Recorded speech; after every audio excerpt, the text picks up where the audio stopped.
इधर आ जाओ।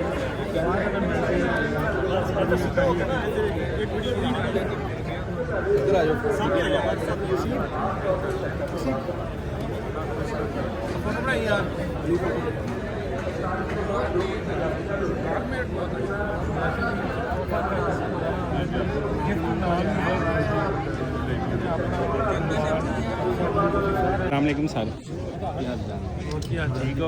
अलहमदुलिल्लाह सर, मैं ਤੁਹਾਡੇ को ਜ਼ਿਲ੍ਹਾ ਦੀ ਇੰਚਾਰਜ ਖਾਨ ਦੀ ਤਰਫੋਂ ਆਇਆ ਵੀ ਬੜੇ ਦਿਨ ਕਰਨ ਤੁਹਾਡਾ ਸ਼ੁਕਰੀਆ। ਤੁਹਾਡੇ ਨਾਲ ਮੁਲਾਕਾਤ ਹੋਈ ਸੀ ਜਲਾਲਪੁਰ ਬਲੱਡ ਦੇ ਹੱਥ ਨਾਲ ਕੰਮ ਕੀਤਾ ਸੀ। ਤੁਸੀਂ ਵੀ ਮਾਸ਼ਾਅੱਲਾ ਬਹੁਤ ਕੰਮ ਕੀਤਾ ਹੈ। ਪੰਜਾਬੀ ਇੰਟਰਨੈਸ਼ਨਲ ਕਾਨਫਰੰਸ ਦਾ ਇੱਕ ਪਾਸੇ ਰਹੀ, ਲੇਕਿਨ ਜਿਹੜੀ ਤੁਸੀਂ ਲੋਕਾਂ ਦੀ ਖਿਦਮਤ ਕੀਤੀ ਸੀ ਨਾ, ਯਕੀਨ ਕਰੋ ਪੂਰੇ ਵਰਲਡ ਨੇ, ਪੂਰੇ ਪਾਕਿਸਤਾਨ ਨੇ, ਲਹਿੰਦੇ ਦੇ ਚੜ੍ਹਦੇ ਪੰਜਾਬ ਵਾਲਿਆਂ ਨੇ ਬੜੇ ਪਸੰਦ ਕੀਤੀ ਹੈ।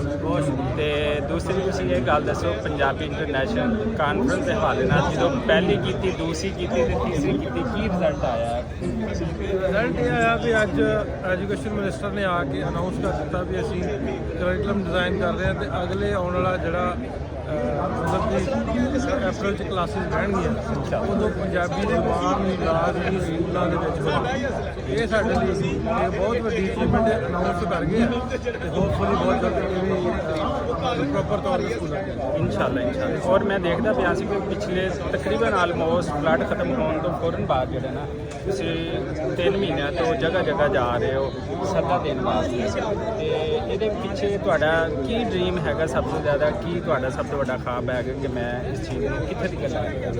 बस ਅਸੀਂ ਇਹਨੂੰ ਸਕੂਲਾਂ 'ਚ ਵਾਪਸ ਲੈ ਕੇ ਆਉਣਾ। ਜਿਹੜਾ ਇਹਦਾ ਬਣਦਾ ਮੁਕਾਮ ਹੈ ਉਹ ਲਵਾਉਣਾ। ਬਣਦਾ ਮੁਕਾਮ ਇਹ ਹੈ ਕਿ ਅਸੀਂ ਰੋਜ਼ਮਰਾ ਦੀ ਜ਼ਿੰਦਗੀ ਦੇ ਵਿੱਚ ਬੋਲੀਏ, ਆਪਣੇ ਬੱਚਿਆਂ ਨਾਲ ਬੋਲੀਏ। ਮਤਲਬ ਜੇ ਕੋਈ ਸਾਡਾ ਕਿਸੇ ਵੀ ਸਰਕਾਰੀ ਅਦਾਰੇ 'ਚ ਜਾਂਦਾ ਉੱਥੇ ਪੰਜਾਬੀ ਹੋਵੇ।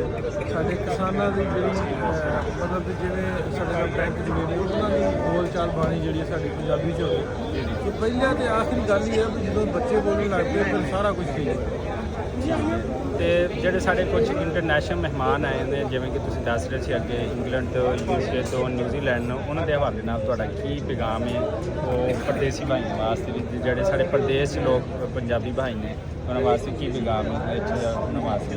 ਬਿਲਕੁਲ ਜੀ, ਸਾਡੇ ਕੋਲ ਵੈਸੇ ਤਾਂ ਇਸ ਸਾਲ ਬਹੁਤ ਸਾਰੇ ਆਉਣ ਲਈ ਤਿਆਰ ਸੀ, ਕੋਈ ਹਜ਼ਾਰਾਂ ਲੋਕਾਂ ਨੇ ਆਉਣਾ ਸੀ, ਲੇਕਿਨ ਬਾਰਡਰ ਬੰਦ ਹੋਣ ਦੀ ਵਜ੍ਹਾ ਨਾਲ ਬਹੁਤ ਘੱਟ ਲੋਕ ਆਏ ਨੇ। ਲੇਕਿਨ ਬਹੁਤ ਸਾਰੇ ਮੁਲਕਾਂ ਤੋਂ ਆਏ ਨੇ, America, Canada, UK, Australia, New Zealand, ਸਾਰੇ ਪਾਸੇ ਸਾਡੇ ਕੋਲ ਦੋਸਤ ਆਏ ਨੇ। ਸਾਰਿਆਂ ਦਾ ਅਸੀਂ ਉਹਨੂੰ ਜੀਆਂ ਨੂੰ ਆਖਦੇ ਹਾਂ ਤੇ ਅਸੀਂ ਹਮੇਸ਼ਾ ਹੀ ਪਿਆਰ ਦਾ, ਮੁਹੱਬਤ ਦਾ ਸਲਾਹ ਦਿੰਦੇ। ਬਿਲਕੁਲ, ਬਹੁਤ ਸ਼ੁਕਰੀਆ ਸਾਹਿਬ। ਨਾਸਿਰ ਢਿੱਲੋਂ ਸਾਹਿਬ ਸਾਡੇ ਨਾਲ ਸੀਗੇ ਤੇ ਇਹਨਾਂ ਨੇ ਬਹੁਤ ਚੰਗੀਆਂ ਤੇ ਪਿਆਰੀਆਂ ਗੱਲਾਂ ਕੀਤੀਆਂ ਤੇ ਨਾਸਿਰ ਅਮੀਨ ਬਲੌਗ ਚੈਨਲ ਨੂੰ ਇਹਨਾਂ ਨੇ ਟਾਈਮ ਦਿੱਤਾ ਤੇ ਬਹੁਤ ਸ਼ੁਕਰੀਆ।